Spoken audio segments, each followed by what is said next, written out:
ಅಹೋರಾತ್ರಿ ಧರಣಿ ಮಾಡ್ತಾ ಇದ್ದಾರೆ.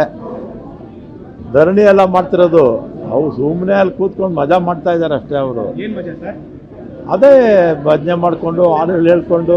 ಇಲ್ಲ, ನಾವು ಈ ಥರ ಮೌನವಾಗಿರ್ತಾ ಇದ್ವಿ.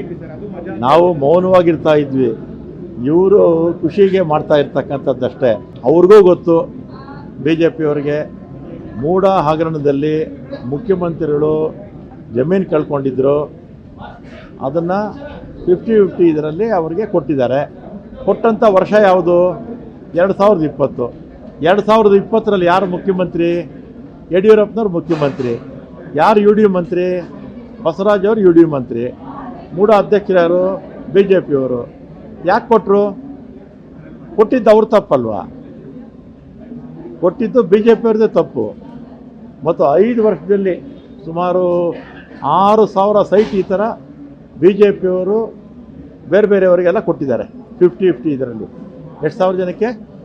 6,500 ಸೈಟು 100 ಜನಕ್ಕೆ ಇದನ್ನು ಕೊಟ್ಟಿದ್ದಾರೆ. ಇದೆಲ್ಲ ಕೂಡ ತನಿಖೆ ಆಗಬೇಕು ಅಂತ ನಾವು ಹೇಳ್ತಾ ಇರೋದಷ್ಟೇ.